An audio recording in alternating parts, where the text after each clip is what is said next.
စနေအင်္ဂါတစားစားတဲ့ဒါဟိုတုန်းကလူကြီးပြောကြတယ်ပေါ့နော်အဲ့တော့စနေသားနဲ့အင်္ဂါသမီးနော်အင်္ဂါသမီးနဲ့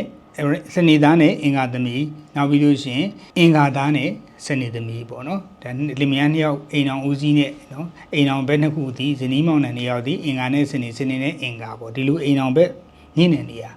ပေါ့နော်သူတို့ရဲ့အိမ်အောင်ကြီးတပူပူတစားစားရှိတတ်တယ်တဲ့နော်ယောက်ျားအကောင်းနေမိန်းမကတူပြောယောက်ျားဒီမခနိုင်ထားပြော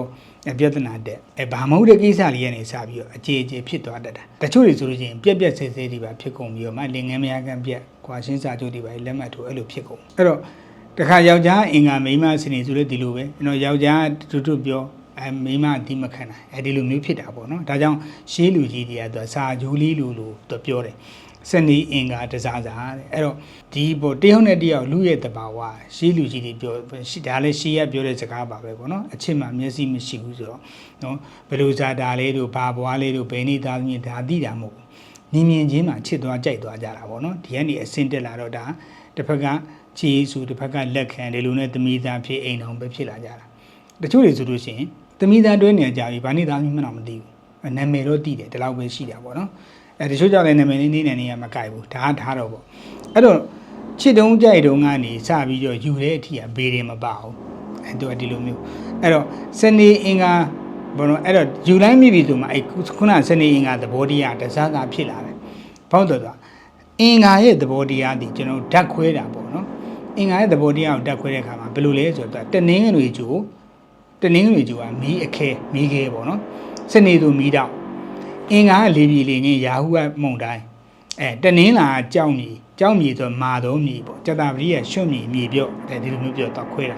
ဓာတ်တွေသဘောတရားဝါကိုခွဲတာအဲ့တော့ခုနကပြောဆိုအင်္ဂါဒီလေပြည်လေငင်းအဲ့တော့အင်္ဂါသားသမီးများဒီပေါ့နော်ယောက်ျားလေးပဲဖြစ်စီမိန်းကလေးပဲဖြစ်စီစကားပြောရင်သူကလေပြည်လေငင်းလို့ပဲသူကတုံပြောတာအဲ့တော့လေမြန်းစကားများစရာဖြစ်တာစိတ်ဆိုးအခမ်းမသိစရာဖြစ်တဲ့အကြောင်းအရာကိုအင်္ဂါသားသမီးဆိုရင်သူကတသိမ့်နဲ့ပြောတယ်လေများတိုက်ဆိုတဖြူးနဲ့သူကပြောတယ်အေးစစ်သေးသူကပြောနေတယ်လေကအဲ့လိုမြောက်ပြင်းပြီးနေတဲ့အခါမှာတစ်ဖက်ကအိမ်တော်ဘက်ကစနေကမီးတောက်လို့ပြောတယ်လေနော်အဲ့တော့မီးလောင်ကလေပြင်းဆိုတဲ့စကားရှိတယ်လို့ပေါ့နော်အဲ့တော့စနေကရှူးရှားဖြစ်လာဒီမခံနိုင်တော့ဒါကြောင့်စနေအင်္ဂါသည်တစားစားလို့ပြောတာပေါ့အဲ့ဒါဆိုရင်စနေသမီးနဲ့အင်္ဂါသားနော်အင်္ဂါသမီးနဲ့စနေသားဘယ်လိုပဲဖြစ်ဖြစ်ယောက်ျားစနေအင်္ဂါပဲဖြစ်ဖြစ်မိန်းမစနေအင်္ဂါပဲဖြစ်ဖြစ်ကျွန်တော်ဒါပေါ့နော်ဒီလိုအိမ်တော်ကြီးမှာတစ်ချက်ဖြစ်တယ်အဲ့လိုမဖြစ်အောင်ကျွန်တော်တို့ကရေဒီယာဘယ်လိုပေးရမလဲပေါ့နော်ဒါလေးရတာကျွန်တော်ဒါရေဒီယာပေးခွက်လေးကိုကျွန်တော်ပြောပြတာဖြစ်ပါတယ်အိမ်တော်ဦးစီးရဲ့မိန်းနေမိတ်အိမ်တော်ဦးစီးရဲ့အင်္ဂါသားဆိုရင်အင်္ဂါရဲ့မိတ်ကတောက်ကြဖြစ်လို့တောက်ကြနေမနဲ့စောဆိုတော့9နာရီမတိုင်ခင်လောက်ကအဲ့ဒါတောက်ကြနေမနဲ့စောအဲ့ဒါတောက်ကြအခါပဲအဲ့အချိန်မှာသူကလှူပေးရတယ်ဘာလို့လဲဆိုနှင်းစီပန်းလှူရတယ်နှင်းစီပန်းကိုပွင့်ဖက်တွေချွေပြီးတော့မှပကံများထဲမှာလှူရတယ်တခုရှိရတာအဲ့ဒီပကံများဒီအစ်စ်ဖြစ်ရမှာအဟောင်းဘာလို့သုံးလို့မရလဲဆိုတော့အဲ့ဒီအဟောင်းထဲမှာ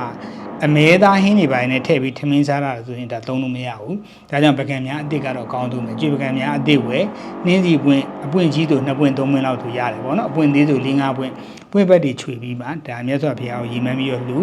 နော်အင်္ဂါသားနဲ့စနေသမီးသို့မဟုတ်စနေသားနဲ့အင်္ဂါသမီးနော်ဒီအိမ်တော်ရေးအဆင်ပြေပါစေဆိုတာကိုလူရတယ်အဲ့မှာအိမ်တော်ဦးစီးယောက်ျားဖြစ်တဲ့သူကအင်္ဂါဆိုရင်တောက်ကြနေမနဲ့စောစောလူအိမ်တော်ဦးစီးဖြစ်တဲ့သူကယောက်ျားလေးကစနေဆိုလို့ရှိရင်ဗုဒ္ဓနေ့မနဲ့စောစောလှူပေးရတယ်မနဲ့စောစောဆိုတာမနဲ့9နာရီမတိုင်ခင်လှူရတာကိုပြောတာဖြစ်ပါတယ်တပတ်တစ်ချိန်လှူပေးရတယ်အဲ့တော့ယင်ဖြစ်တဲ့ကိစ္စတွေတပူပူတဇဇာဖြစ်တဲ့ကိစ္စတွေပြေးလေးငြိမ်စင်ဖြစ်သွားပြီဆိုရင်တလားတစ်ချိန်လောက်ပုံမှန်လှူပေးရတယ်အဲ့ဒါတသက်တာလုံးအတွက်စနေအင်္ဂါတစားစားသမားတွေအတွက်တသက်တာလုံးအတွက်ပြုလုပ်ရမယ်အိမ်တော်ကြီးရေရာပညာလေးပဲ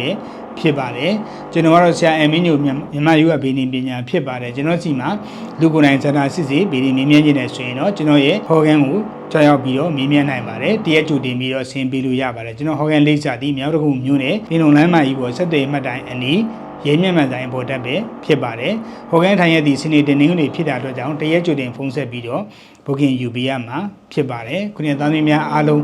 းကျမ်းမာချမ်းသာရှိကြပါစေလို့ဆုတောင်းမေတ္တာပို့သပေးလိုက်ပါတယ်